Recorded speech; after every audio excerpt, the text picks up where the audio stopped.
Oi, eu sou a Sueli Carneiro. Eu sou a Neca Setúbal. Seja muito bem-vinda e muito bem-vindo ao Escute as Mais Velhas, um podcast da Fundação Tide Setúbal, produzido pela Rádio Novelo.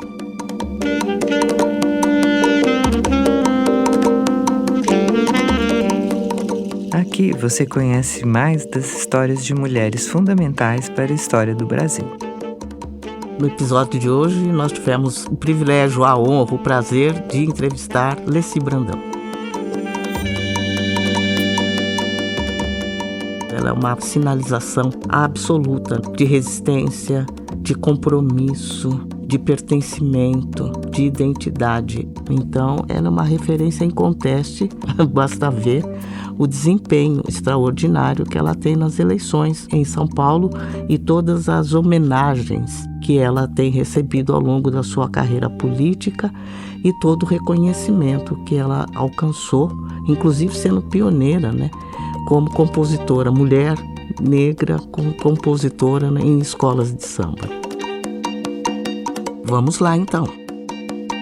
É hora de escutar as mais velhas, com Leci Brandão.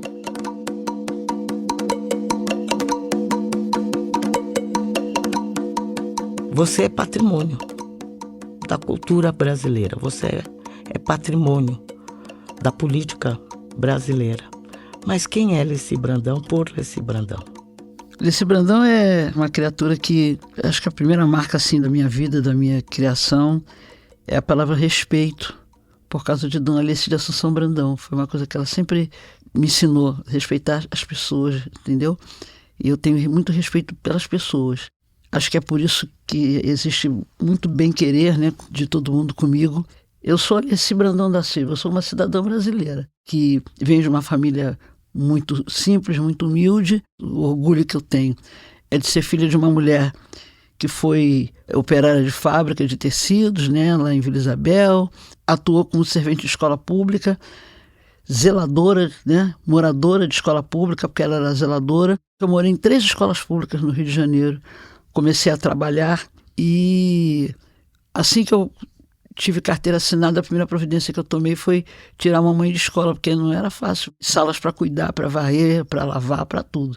Então eu sempre vivi no meio das carteiras de escola, lavando sala de aula quando tinha que lavar, e limpando banheiros e tal, tudo isso. Eu cresci desse jeito.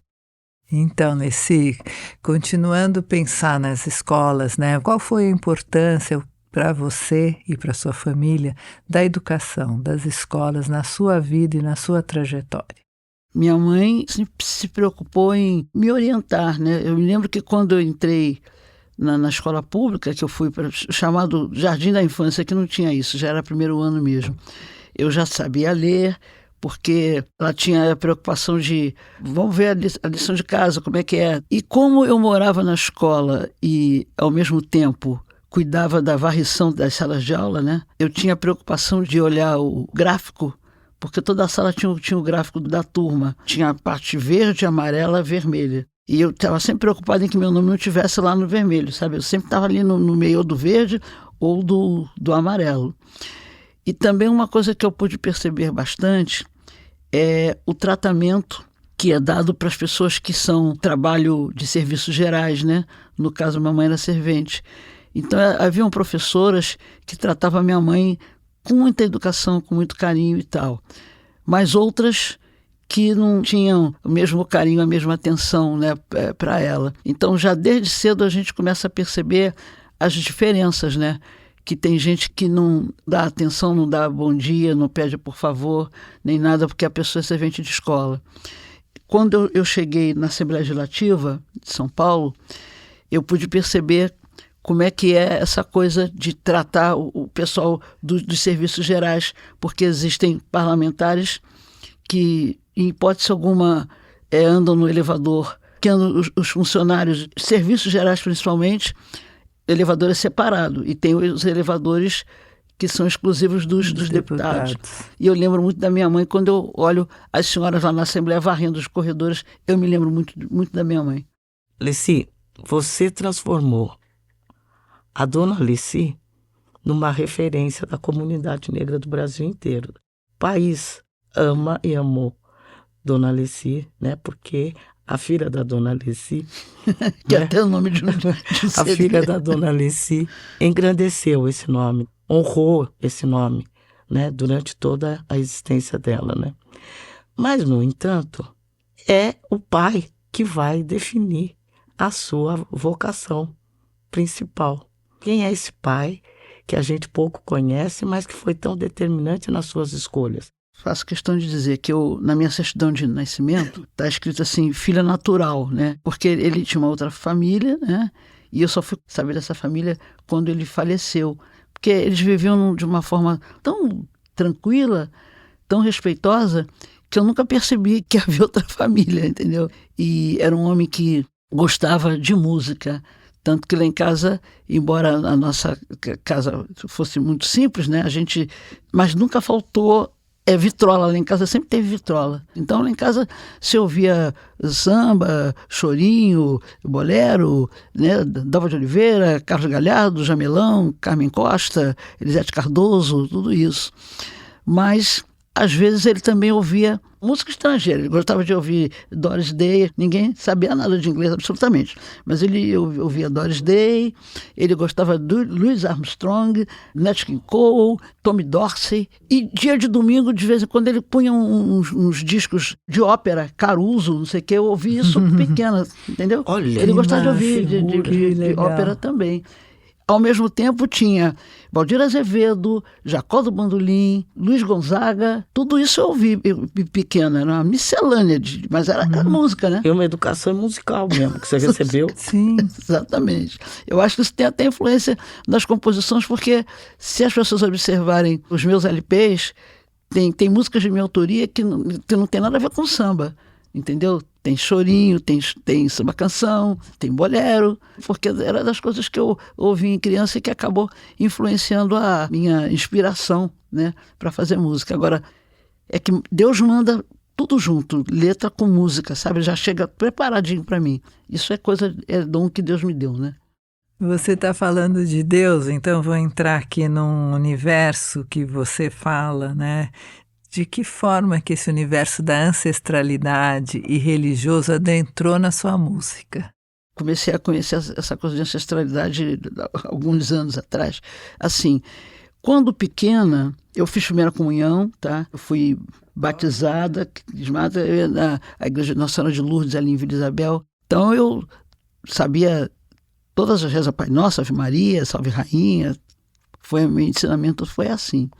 A gente mudou depois de Vila Isabel, nós fomos morar em Pavuna, e na Pavuna a minha família conheceu um pessoal que tinha um terreiro de Umbanda em Belfor Roxo, Caboclo de Pemba, nunca vou esquecer isso. Essa coisa do terreiro, eu acho que começa a minha ligação com a percussão, porque eu gostava sempre de ficar perto dos ogãs. Era tambor, não era nada de rum, pilê, que é do candomblé. Era tambor mesmo, pequeno, mas que tocava de uma forma fantástica. Teve um dia que eu perguntei, será que dá para tocar, não sei o quê? E eu comecei a olhar, tocar, e um dia eu toquei, entendeu? Então eu comecei a tocar o tambor no terreiro de Umbanda. E esse terreiro era Umbanda, e eu me lembro que a dona do terreiro, a dona Francilina, conheceu um pessoal ligado à Bahia, ao candomblé, e aí não ia ser mais Umbanda, ia passar a ser Angola, no caso, né? Candomblé de Angola. Candomblé de Angola. E eu achava tudo diferente, porque os tambores são diferentes, né? Tem um rum, tem um rumpi, tem um lê e tal. Até que um dia eu perguntei se podia tocar, né? Mas disseram, não, aqui no candomblé a mulher não toca, só os ogãs e tal. Tudo bem, mas aquilo ficou na minha criação, entendeu? E o tempo passou. Bom, aí vem a Mangueira, porque minha madrinha de batismo morava no Morro da Mangueira. E às vezes tinha domingo que a gente saía e ia para a Mangueira. Ia para Mangueira. Morava no Morro mesmo. Aí aconteceram festivais de colégio, não sei o que e tal, e eu participei. E o Zé Branco, que era uma pessoa... Era branco mesmo, de olho azul até. Ele era conhecido da minha madrinha. E ele sabia que eu já fazia umas músicas, fazia uns sambas e tal. E foi ele quem teve a ideia de me levar para a aula de compositores, né? Da Mangueira. Da Mangueira. Porque, assim, Minha avó, a mãe da minha mãe, desfilava na Mangueira, nem sonhava nascer. Minha mãe foi pastora da Mangueira também, né? Eu não tinha nem nascido.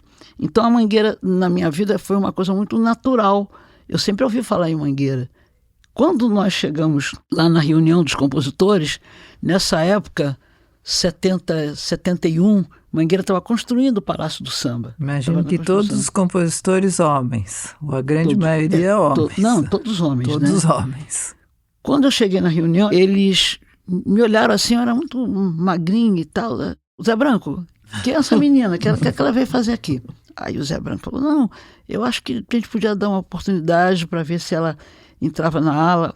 Aí o José Brogogério, que era o presidente da ala de compositores, disse, olha, manda ela fazer uma carta e semana que vem voltar aqui e coloca na carta por que ela quer entrar na ala. Aí eu fiz a carta e explicando que entrar na ala de compositores para mim era a mesma coisa que entrasse numa universidade do samba. Aí eu vi a carta na semana seguinte, José Brogogério falou assim, a gente fez uma reunião aqui e você vai começar a fazer samba de terreiro durante 1 ano. E nós vamos ver se você realmente tem condições de entrar para a ala. Se você passar aqui na nossa prova, a gente permite que você entre na ala de compositores. Então eu fiquei 71 fazendo só sambas de terreiro e em 72 foi o primeiro ano que eu entrei na ala de compositores da Mangueira para desfilar na ala. Eu me lembro que o desfile da Mangueira esse ano, ele vinha da Candelária para a Central do Brasil. Era ali. Eu fiquei super orgulhosa, né, de estar vestindo a mesma fantasia dos compositores e estar lá na ala. Eles falaram, não, você é a primeira mulher a fazer parte da ala de compositores da Mangueira. E passei a desfilar na Mangueira direto. E também fazendo sambas, não samba enredo, mas sambas de quadra na escola. O primeiro samba que eu fiz chamava-se Convite, em que eu falava sobre a construção do Palácio do Samba, né? Amigo, vi convidá-lo para no próximo domingo visitar a minha nova quadra. Troquei o cimento e mudei a instalação. Agora tem geladeira e tem fogão. Antigamente você ficava em pé. Agora tem varanda com cadeiras para você ver o chalé, que é o morro, né? Fiz uma reforma como figurino manda e denominei Palácio do Samba. Fiz uma reforma como figurino manda e denominei Palácio do Samba. Muito Depois lindo. eu fiz um outro que foi esse que caiu na graça das pastoras da escola e tal. Foi o primeiro samba assim meu, chamado Barraco Verde Rosa. Raramente eu tenho oportunidade de cantá-lo. É um barraco verde-rosa, um cavaquinho, uma inspiração. Só isso basta, meu amor, para você conquistar meu coração. Um barraco verde-rosa. E aí caiu na graça de dizer, eu não quero riqueza, só vejo beleza na rosa que é flor.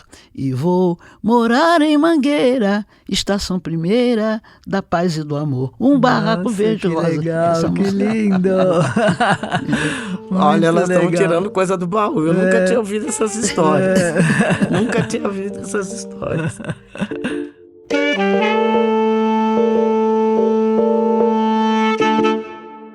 Leci, tudo isso que você está falando está num momento muito especial do Brasil, durante a ditadura militar, na qual você também foi uma voz. Mas você usou essa outra janela, né? Essa janela da cultura popular, da música, para se colocar nesse universo. Como você viveu esse tempo? É uma coisa engraçada, né? Meu pai, Antônio Francisco da Silva, ele era lacerdista. Ele gostava de Carlos Lacerda. Mas eu não entendia nada de política, né, e tal. Então, fui entender isso muito depois. E a gente não falava sobre essa questão militar, nada disso. E a gente via que alguma coisa estava acontecendo, enfim, mas eu não tenho noção, porque eu não tinha ligação com essa questão de luta, né? Lá em casa não se falava sobre esse assunto. Bom, o tempo passou e eu já estudava no Colégio Pedro II. 64, 65 aí e tal. Quando eu cheguei nessa turma do Pedro II, eram alunos que tinham uma outra visão. Era muita gente que era de Leblon, Copacabana e Humaitá. Eram outras conversas, né? Era uma turma diferente do que eu estava acostumada a ver na Tijuca. E aí eu conheci Alice Aires Ferri. Foi uma pessoa que me chamou a atenção. Ela disse, nossa, você tem umas músicas legais e tal. Eu tenho uns amigos da Uni, eles queriam que a gente fizesse um show, arranjei uns amigos que moravam em Realengo, lá perto da Escola Nicarágua, e fizeram uma pequena banda, e eu fui me apresentar lá, né? Meu pai falece em 64, e com o falecimento do meu pai eu tive que procurar emprego. Eu precisava trabalhar para ajudar minha mãe, que a minha mãe continuava sendo servente de escola. Eu achava que pelo fato de ter estudado no Pedro II, eu iria ter facilidade para arrumar emprego. E aí eu recebo a primeira realidade que eu não sabia, que é assim, eu fazia prova para um escritório, alguma coisa que eu queria trabalhar, sabia ler, né? Sabia escrever, mas eu comecei a receber telegrama que eu era reprovada no psicotécnico. Nenhum teste que eu fazia, eu não passava. E aí, essa minha amiga Alice Aires Ferri de Sileci, o meu irmão trabalha numa empresa chamada Datamec, e ele está sabendo que você está procurando emprego, não está conseguindo, e se você passar no teste lá, você vai conseguir trabalho. E assim foi. Eu fiz a prova direitinho, fui aprovada, e não fui reprovada no psicotécnico. Você mencionou o Colégio Pedro II, eu me lembrei de uma entrevista que você fala que você era a única aluna negra nesse colégio Pedro II. Agora eu me lembrei disso. Como foi isso para você? Porque, assim, eu me lembro que quando eu passei no Pedro II, passei também no Colégio Paulo de Fronten e passei no Instituto Guanabara. Meu pai ainda era vivo, ele falou, não, vai para o Pedro II. Pedro II é que...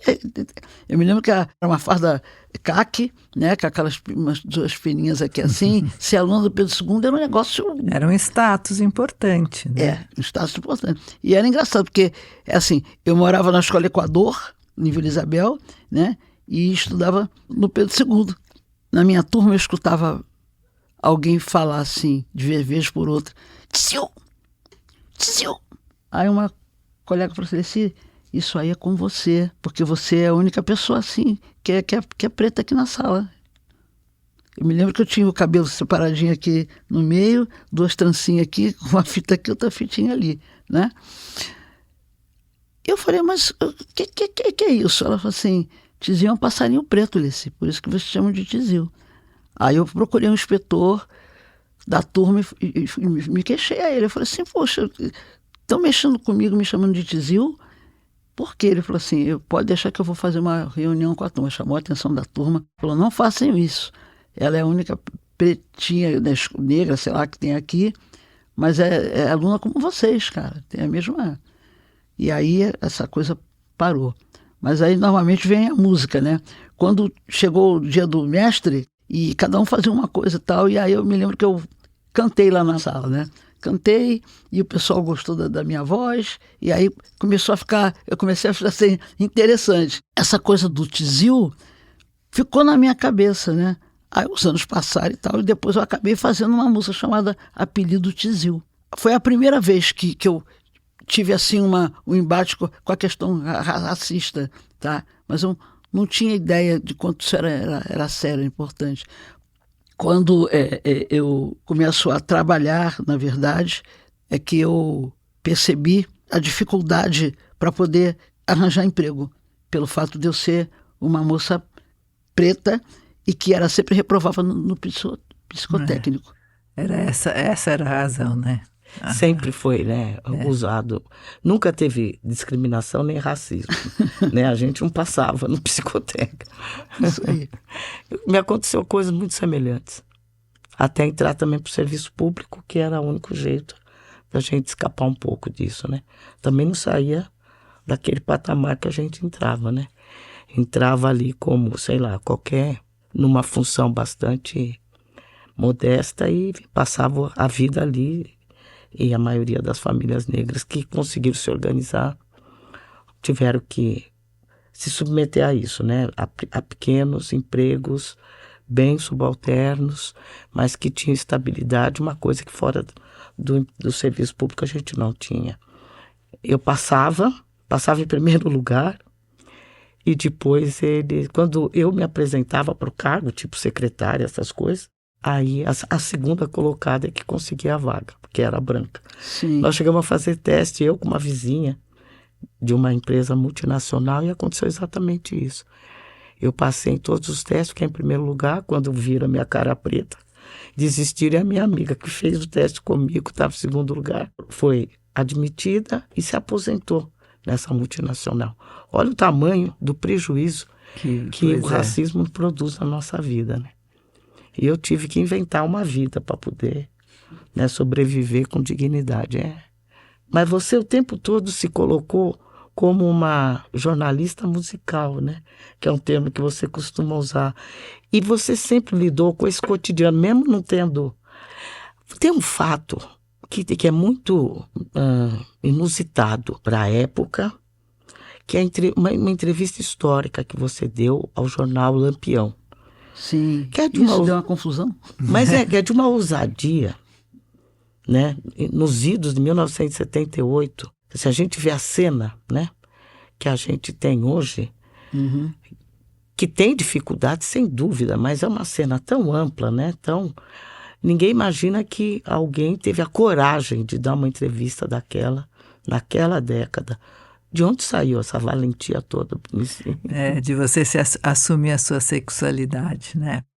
Eu não sabia nem que Lampião era jornal ligado a nada disso. Por quê? Aí entra a questão da dona Alessi, né? A minha mãe nunca foi incomodada por essa questão, né? Foi uma questão que eu descobri na minha vida nos anos 70, que eu já estava na Universidade Gama Filho, que eu fui trabalhar na Gama Filho. Deixa eu abrir um parênteses aqui. Eu sempre pedi demissão dos lugares. Eu nunca deixei ninguém me mandar embora. Gravadora, tudo. Não tá bom? Peço demissão, vou embora. E fui trabalhar na Datamec, o irmão da minha amiga arrumou o primeiro emprego. Eu vi um anúncio no jornal que ia ter concurso da Telefônica. Eu falei, vou tentar fazer.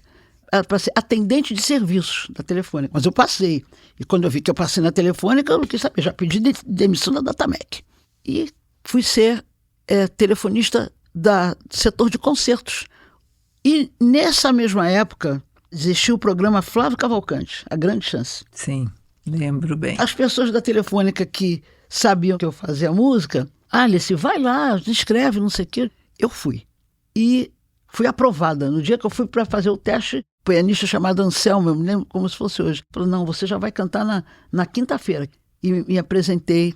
E a música, coisa louca, era uma letra que, na verdade, era contra esse movimento da reação ao golpe, né? Que era, menino, não seja tão bobo, eu tenho um samba novo que fala de povo, eu tenho um samba forte, tenho muita sorte, pois só faço aquilo que é de meu estilo, não falo de guerra nem falo de morte, eu vou cantar somente a paz e nada mais. O Flávio adorou, o Júlio adorou, mas eu não tinha a menor noção do que estava acontecendo, entendeu? Eu fiz isso inocente, eu não estava no movimento, não sabia o que estava acontecendo no país, né, na verdade. Aí chegou, né, a Pretinha lá, cantou e todo mundo deu nota, a ideia geral, só o Misereco que me deu 8, parece assim. Quando eu cheguei na rua, estava todo mundo na rua me esperando, o pessoal todo, fizeram empadinha, fizeram pastel, não sei o quê, vamos esperar que a Alessi comemorar. Ela foi cantar na Urca, né? Até ela chegar aqui, já tinha uma festa preparada, todo mundo me esperando. Eu era a menina da Grande Chance, que eu era chamada. Só que eu não ganhei. No final de tudo, ganhou um rapaz que era locutor, e eu fiquei, acho que em terceiro ou quarto lugar, não sei. A Telefônica, quando viu que eu ganhei o programa, disse, não, nós vamos promover você. Você é muito bom, muito interessante, não sei o que e tal. Fiz matéria para a revista da Telefônica, saí na capa da Telefônica e tal, tudo bem. Na final, cantei no Teatro Carlos Gomes, eu me lembro, nem foi na TV Tupi, eu não ganhei, e aí simplesmente esqueceram do que tinha me prometido. Ogum é complicado, né? Eu soube que ia ter concurso na fábrica do Realengo, uma fábrica de cartuchos do Exército em Realengo, eu morava em Senador Camará. Eu fui, fiz a prova, passei, pedi demissão da Telefônica. Falando, não vou trabalhar em Botafogo, vou trabalhar em Realengo, que é perto de Camará, não vou precisar estar pegando condução, que eu ia ir para a Central, pegava o ônibus para ir para Botafogo. No dia da apresentação, chegou lá o capitão, lá, reuniu todo mundo que tinha sido aprovado. Olha, gente, infelizmente eu tenho uma notícia para dar a vocês. Não tem mais vaga nos escritórios, não temos, só tem vaga aqui nas oficinas. Eu já pedi demissão do outro, eu falei, eu vou ficar. Aí eu fui ser operária da fábrica de cartucho de Realengo, ia trabalhar com metal. Meu Deus. Nossa. Entendeu? Eu tinha que trabalhar com avental preto e tal, não sei o quê. Pegava bala por bala para ver se tinha algum defeito, alguma coisa, que era bala de festim para o exército. Eu fiquei com 8 calos, tinha 4 calos aqui, 4 calos aqui, de manusear para poder escolher. E todo mundo na fábrica sabia que eu tinha ido à Grande Chance. Olha, a menina da Grande Chance está aqui com a gente, não sei o quê, tal. Aí todo mundo gostava de mim. Muito bem. Dona Alessia Assunção Brandão foi levar uns documentos da escola para a Secretaria de Educação. Quando ela entregou e foi assinar o protocolo, aí a moça, a senhora tem o nome da menina da Grande Chance, quer dizer que sua filha, parabéns, ela foi promovida lá na telefônica, ela está bem. Eu disse, não, ela trabalha na fábrica do Realengo. Espera aí um instantinho.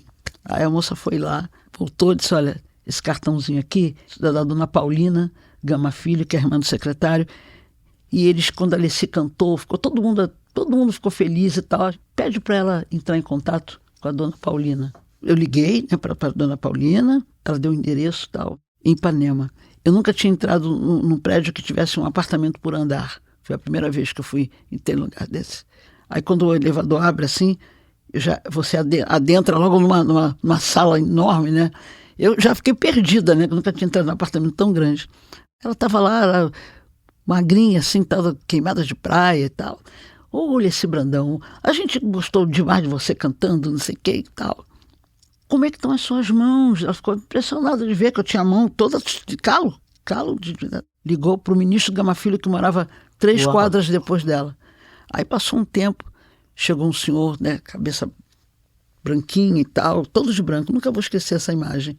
Era novembro de 68, ele falou assim, você vai trabalhar até o final desse mês e diga lá para o seu capitão, lá para o seu chefe e tal, que você, a partir do dia 1º de dezembro, você vai trabalhar na Universidade Gama Filho. Eu vou arranjar uma secretaria lá, alguma coisa, mas você vai trabalhar na Gama Filho. E dia 1º de dezembro de 68, eu comecei a trabalhar no departamento pessoal da Universidade Gama Filho. Me emociono muito quando eu falo sobre isso, porque, detalhe, ele perguntou assim, quanto é que você ganha lá nessa fábrica, o ministro, né?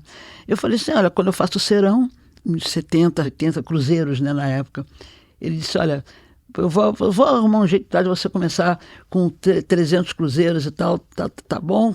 Eu comecei a chorar na sala da dona Paulina. Eu vim de Ipanema para casa aos prantos. Falei, mãe, a senhora não queria saber o que aconteceu. Aí, o tempo passou, 70 vem primeiro festival de música da Gama Filho. Eu me inscrevo lá e tiro em 2º lugar com o samba Cadê Marisa e fui a revelação do festival. E o pessoal da Faculdade de Medicina tinha um grupo que ficava perto do lugar onde tinha o departamento pessoal, tinha um aquário enorme lá, e ficavam lá tocando violão, cantando e tal. Aí um dia alguém chegou, olha vamos lá, né? O Brasil estava na Copa 70, foi feriado na universidade, o Brasil ganhou a Copa. E aí o cara falou, dá pra você cantar um negócio aí pra gente e tal, não sei o quê.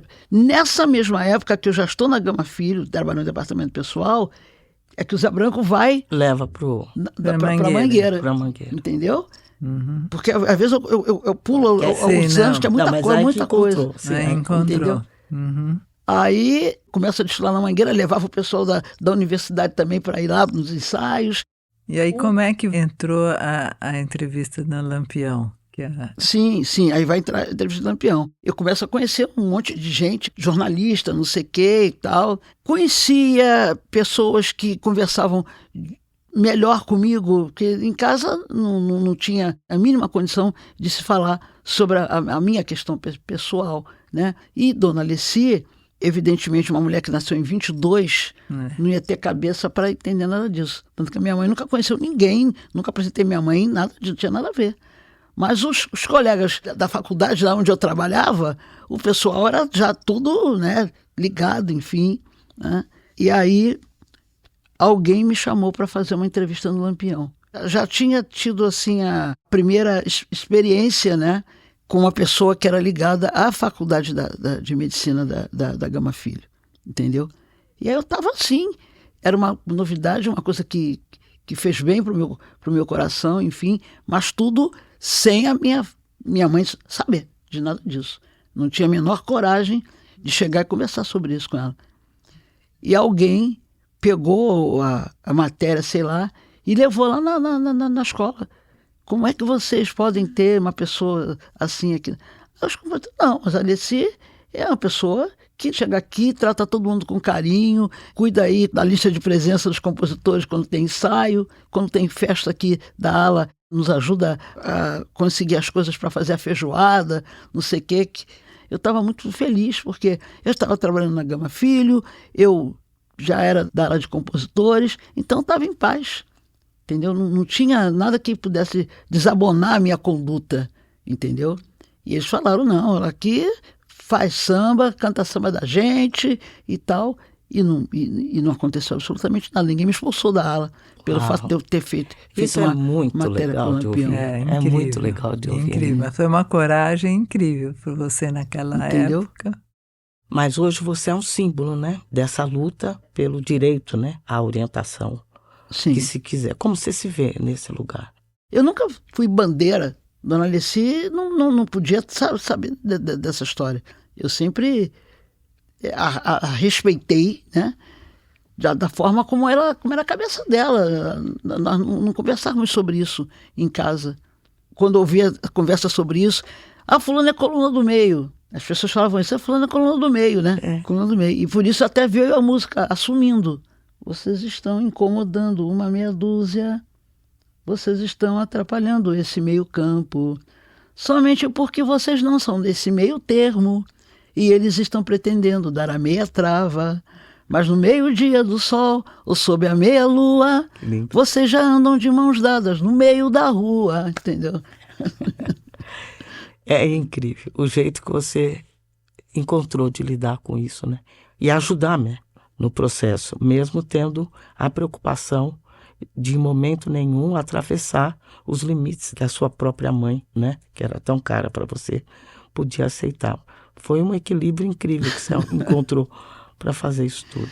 E tudo eu fiz tudo de uma forma tão natural, sabe? Ninguém falou para mim, olha, faz uma música para... Não. Nasceu, aí é como eu digo assim, aí é coisa de orixá, porque... Quando vem pronto, sabe? Eu não... Era o que tinha que ser feito. Era o que tinha que ser feito.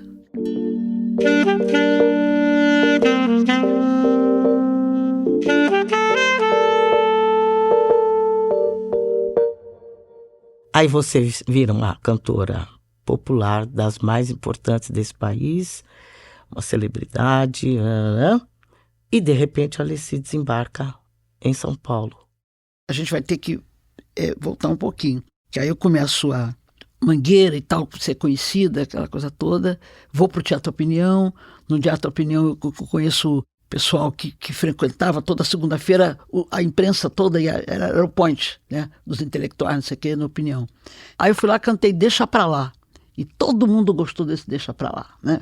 Se seu amor falou que não vai mais voltar, deixa pra lá, se você ficou em último lugar, deixa pra lá, se tudo começou na hora de acabar, deixa pra lá, se você não passou nesse vestibular, deixa pra lá, deixa que essa vida um dia muda. E o pessoal gostou demais desse samba, e aí começou. E numa dessas apresentações minhas, estava lá a Lígia Santos, museóloga, professora da Estácio de Sá, filha do Donga mesmo. Era muito amiga do Sérgio Cabral, pai, que me viu cantando na Mangueira, e ele chamou o Marcos Pereira, que é uma gravadora que tinha aqui em São Paulo, que gravava só coisas muito especiais e tal. Eu lembro disso. E o Marcos Pereira lança o Cartola, disco do Cartola. O Cartola não tinha LP. Ele lançou o LP do Cartola. E coincidentemente, nós acabamos gravando na mesma época. Então saiu Antes que eu volte a ser nada, Alessi Brandão e o disco do Cartola. Nesse ínterim, o Fernando Faro convida o Cartola para fazer um programa chamado Ensaio. Aí o Sérgio Cabral disse, olha, o Cartola aproveita, leva a Alessi também, porque o disco de vocês está saindo juntos, e vocês vão fazer um ensaio. Gravei na Marcos Pereira meu primeiro LP, Antes que eu volte a ser nada, que foi inclusive quem escreve a contracapa é o Sérgio Cabral pai, né? Quando chegou em 76, a Polidor, a gente quer contratar Alessi Brandão. E aí começa a carreira mesmo para valer. Como que a política institucional entra? Eu comecei a fazer música que eram consideradas músicas de protesto, né? Tive músicas censuradas. Tem uma música, inclusive, que a primeira censura assim, que eu recebi foi Vamos ao teatro. Se a gente ainda tem uma chance de sair para passear, então vamos ao teatro. Acho o melhor lugar para abraçar nossos amigos que ainda podem nos representar. Em cada ato uma verdade que cada ator nos aponta. A gente encontra a realidade que aqui fora nem deu conta. E aquele palco tão estranho limitou o nosso cantar, não por culpa de tamanho, mas por medo do falar. Mas o elenco, sempre atento, sobrevive e ainda pode nos representar. Essa música foi censurada. Essa Tal Criatura, por exemplo, que foi a minha música classificada no MPB 80, também teve problema, que eu digo, tira essa bota, pisa na terra, rasga essa roupa, mostra teu corpo, limpa esse rosto, coma a poeira, suja essa cara, sinta o meu gosto. Então sempre vem essas coisas assim. Num Calo Cantor é outra música também. Encaminhe quem não sabe ler a conhecer primeiramente a palavra amor. E conduza quem sabe escrever a estudar muito mais sempre até ser doutor. Mas aponte para quem sabe tudo que a força da dureza não cala o cantor. Não cala o cantor. Também teve censura. E cantor, a força da dureza não cala o cantor. Proibição da emoção que traz aquela verdadeira comunicação. Não cala o cantor. A matança da pujança dessa nossa esperança da nova razão. Não cala o cantor. E essa gente negligente, quase sempre indiferente, a nossa canção. Não cala o cantor. E cantor, e cantor. Alessi, vou voltar aqui para a política, né? Primeiro, assim, entender quem que é a Alessi Brandão, deputada. E eu fui junto com a Sueli na homenagem que você recebeu aquele prêmio na Assembleia, na colagem da Assembleia Legislativa. E eu fiquei muito emocionada de ouvir as mulheres deputadas de partidos diferentes, Sim. Inclusive partidos mais conservadores, tendo você como uma referência muito forte, como uma mulher deputada negra com uma referência muito forte. Então, quem que é essa Alessi Brandão, deputada, que é referência hoje na Assembleia Legislativa? Esse caminho começa com o Orlando Silva e o Netinho de Paula. Foram os dois que foram mentores dessa coisa de eu ser candidata. Eles foram procurar o Osmar, né? O Osmar Costa, que é meu empresário. A gente queria que a Alessi fosse candidata a deputada. Quando o Osmar ligou para mim, Alessi, o Orlando Silva e o Netinho estão querendo que você seja candidata a deputado estadual. Eu falei, Osmar, que história é essa de ser candidata a deputado estadual? Estou com a minha carreira direitinho, estava aqui em São Paulo já, né? Estava esquecendo uma coisa importantíssima, gente. 80 eu vou pro Festival da Globo. E aí, em 81, eu tinha que fazer um outro LP. Quando eu cheguei na Poligram, não, esse repertório está muito sério, sabe? Você está falando só de assunto pesado e tal. E entre esses assuntos pesados tinha o quê? Tinha o Zé do Caroço. Peguei minha maquininha de datilografia, fiz uma carta de demissão. Pediu demissão. Pedi demissão da Poligram.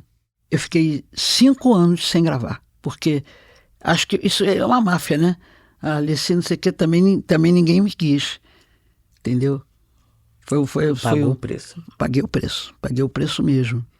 E aí, nessa de pagar o preço, Neca, é que eu conheço Caboclo Rei das Ervas, que era uma entidade que trabalhava com Mãe Alice, que era uma senhora da Bahia. Chegou a minha hora de falar com ele, fui lá no quartinho, Ele virou para mim e falou assim, você tá desesperada, né, minha filha? Não acredita mais em nada e tal, que eu fiquei bem mal. Ele falou, olha, você vai voltar, mas antes de você voltar para sua carreira, você ainda vai sair do Brasil. Eu falei, pronto. Pirou de vez. Pirou de vez, né? Não podia imaginar absolutamente. Um belo dia eu estou em casa, recebo uma carta da Odebrecht Engenharia. A Odebrecht fazia toda a restauração de Angola, que tinha tido a guerra, né? E a Odebrecht é que estava reconstruindo as coisas em Angola. Vai ter o aniversário da Rádio Nacional de Angola, aqui em Luanda. Você pode trazer 4 músicos e tal, não tem problema, a gente paga passagem, tudo direitinho e tal. E lá fui eu. Voltei e naquele mesmo 84, né? Que foi em 84 que eu conheci Seu Rei. O Tancredo Neves tinha vencido as eleições, né? Me convidaram para fazer um show em São João del Rei. O Tancredo tinha sido eleito, não sei o quê.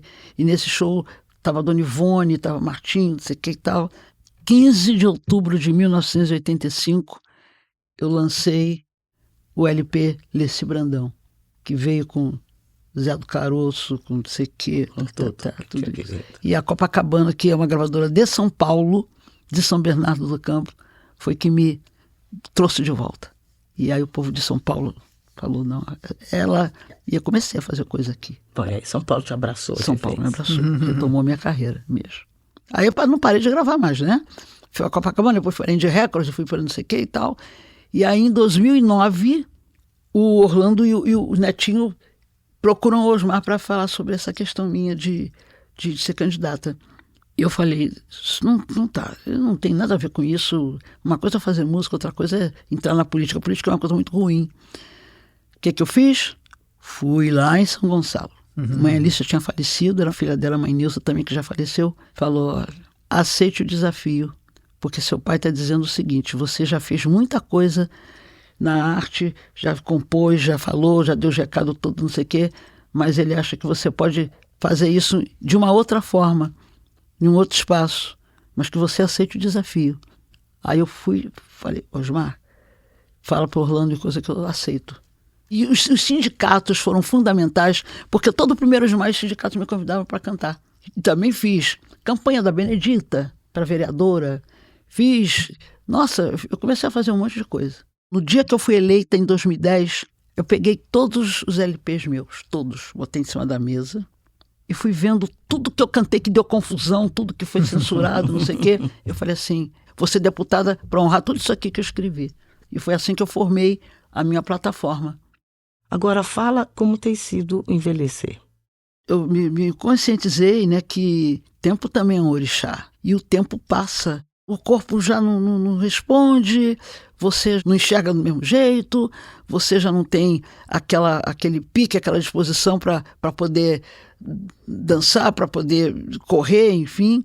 Eu acho que contribuir, sabe, para as vidas de muitas pessoas com a minha inspiração, com a minha arte, porque eu sempre digo que eu fiz da arte um instrumento de luta, né? Eu fiz da arte uma forma de poder defender os meus...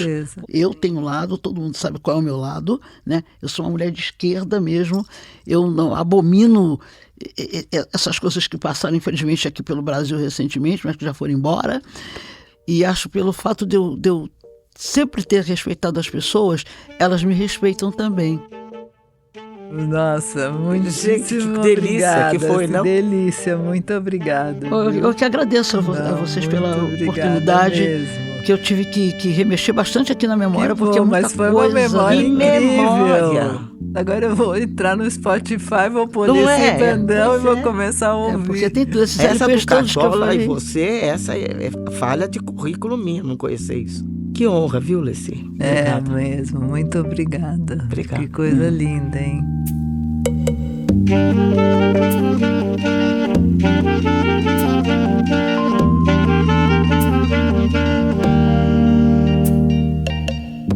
A gente te agradece por acompanhar o Escute as Mais Velhas. Siga o podcast no seu aplicativo de áudio favorito para não perder nenhum episódio. Nas redes sociais da Fundação Tite Setúbal, @Fundação TID e da Rádio Novelo, @Rádio Novelo, você pode repercutir o podcast, deixar comentários, elogios e críticas sobre as entrevistas.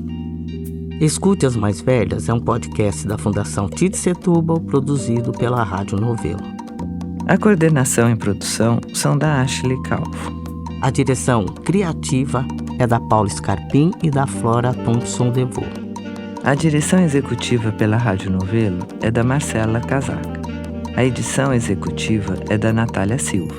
E a gerência de produto é da Juliana Jäger. A montagem desse episódio é da Luísa Silverstrini e a sonorização e mixagem são da Mariana Leão. A trilha sonora original é da Estela Nisrin. O desenvolvimento de produto e audiência é da Bia Ribeiro com apoio da Isabel de Santana. A identidade visual é da Larissa Ramos. A coordenação de ilustração e design é do Gustavo Nascimento. E a análise administrativa e financeira é da Tainá Nogueira. A pesquisa deste episódio é da Tainá Mesquita.